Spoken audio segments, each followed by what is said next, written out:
आप सभी का स्वागत है। अभी रिसेंटली हमने 20 वीजा फ्री कंट्रीज के बारे में बात किया था, कैसे पूरी लिस्ट एक्चुअल में 62 कंट्रीज की एज ऑफ जनवरी 24, लेकिन उसमें से 20 सबसे अच्छे देश हमने डिस्कस करे थे। आपके उसमें कंसर्न्स आए कि क्या यूरोप में भी visa free, visa on arrival countries हैं जो पहले थी। काफ़ी सारे नाम आप लोगों के मैसेजेस में, ईमेल्स में देखने को मिलते हैं, जैसे अल्बेनिया है, सर्बिया है, बेलारूस है। काफ़ी लोग यूक्रेन के बारे में भी जानना चाहते हैं और इनके अलावा कोई और कंट्रीज। तो इस वीडियो में हम जानने वाले हैं कि ये वीज़ा ऑन अराइवल या वीज़ा फ्री कंट्रीज़ का क्या स्टेटस है, और स्टेटस अगर चेंज हुआ है तो प्रेजेंट स्टेटस क्या है। स्टार्टिंग करते हैं अल्बेनिया से। अल्बेनिया डेफिनेटली वीज़ा फ्री था इंडियन सिटीजन्स के लिए। अल्बेनिया ने तो टूरिज्म बूस्ट करने के लिए बुलाया था कि भी ठीक है आप आ सकते हैं, बट कुछ यहाँ से आपको पता ही है, कुछ लोगों ने उस पॉलिसी का अब्यूज़ करने की कोशिश करी और अल्बेनिया को लॉन्च पैड की तरह यूज़ किया दूसरी कंट्रीज़ में इन्फिल्ट्रेट करने के लिए, यानी बॉर्डर क्रॉस करने के लिए। अल्बेनिया के अथॉरिटीज़ को इस चीज़ का पता लगता है और वो पहले वार्निंग देते हैं, इमिग्रेशन स्ट्रिक्ट करते हैं। जब उससे भी बात नहीं बनती है तो फिर और ज़्यादा स्ट्रिक्टनेस लेकर आते हैं, फिर लोग ब्राइबरी का सहारा लेने लग जाते हैं। बट अल्टीमेटली फेड अप होकर अल्बेनिया ने फिर ये वीज़ा फ्री का जो सिस्टम था वही ख़त्म कर दिया। तो अब आपको अल्बेनिया का ई वीज़ा लेना होगा। ये था अल्बेनिया। दूसरे पे आ जाते हैं सर्बिया। सर्बिया भी वीज़ा फ्री था इंडियन सिटीजन्स के लिए, और शुरू में जब सर्बिया ने अनाउंस करा था तो एवरीबडी वाज वेरी हैप्पी, क्योंकि सर्बिया एक्चुअल में, और आप देखेंगे सर्बिया के अंदर काफ़ी मूवीज़ भी शूट हुई, काफ़ी शोज़, वीडियोज़ और गाने वाने इंडिया की तरफ से बहुत वहाँ पे एक्चुअल में इंडियंस ने बड़ा पॉजिटिव रिस्पॉन्स भी दिया सर्बिया को। बट फिर धीरे धीरे अगेन सर्बिया को भी अब्यूज़ किया जाने लगा और काफ़ी सारे लोग हैं जिन्होंने उसको लॉन्च पैड की तरह यूज़ किया अगेन शेंगन एरिया में इन्फिल्ट्रेट करने के लिए, यानी बॉर्डर क्रॉस करने के लिए।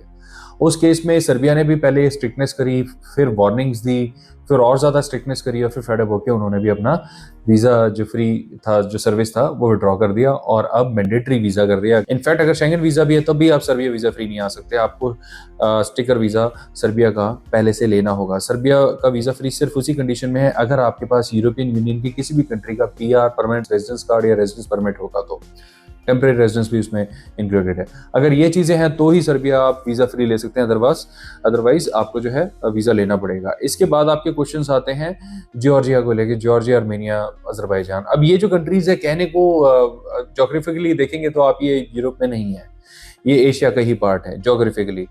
जॉर्जिया कल्चरली थोड़ा ज़्यादा इंक्लाइंड है यूरोप की तरफ। तो जॉर्जिया, आर्मेनिया और अजरबैजान के तीनों के ई वीज़ा है। जॉर्जिया का ई वीज़ा बड़ा स्ट्रिक्ट होता था आज से 2-3 साल पहले, बट अब ऐसा नहीं है। जॉर्जिया, आर्मेनिया, अजरबैजान तीनों का ई वीज़ा जो है रिलेटिवली पहले के मुकाबले काफ़ी आसान है। अगर आप जाना चाहते हैं travelling point of view, travel history point of view, तो बहुत अच्छी जगह आप जा सकते हैं। लास्टली है यूक्रेन। यूक्रेन के ऊपर भी आपके काफ़ी क्वेश्चंस आते हैं कि ई वीज़ा था, उसका क्या स्टेटस है, कब से शुरू होगा, कब मिलेगा, एक्स वाई जेड। अब यूक्रेन का जो स्टेटस है कहना बड़ा मुश्किल है, क्योंकि इसकी पावर हमारे पास नहीं है बताना कब वॉर खत्म होगी, कब रिकवरी शुरू होगी।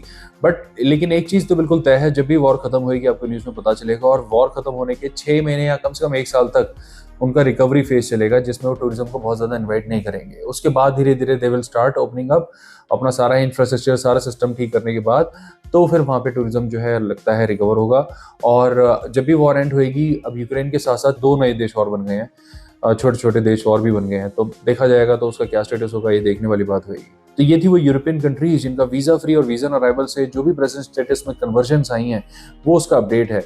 हाँ, ये भी मैं आपको बताना चाहता हूँ, चाहे अल्बेनिया का ई वीज़ा हो या फिर सर्बिया का स्टिकर वीज़ा हो, ये भी रिलेटिवली काफ़ी ईजी हैं अगर आपके पास इन्विटेशंस हैं किसी वहाँ पे लोकल ट्रैवल एजेंट की, जो सर्बियन या अल्बेनिया अथॉरिटी से अप्रूव्ड हो, के थ्रू बुकिंग करा के उनके इन्विटेशन पे भी आप उनका वीज़ा ले सकते हैं। वो इतना टफ नहीं है, बट लेकिन इसके लिए आपको पूरा पैकेज पहले बुक कराना होएगा, कुछ एडवांस भेजना होएगा, और इनकेस वीज़ा नहीं आया तो एडवांस फोरफीट भी हो सकता है। इसलिए पूरी रिसर्च करके समझदारी से उसके बाद ये स्टेप उठाएं।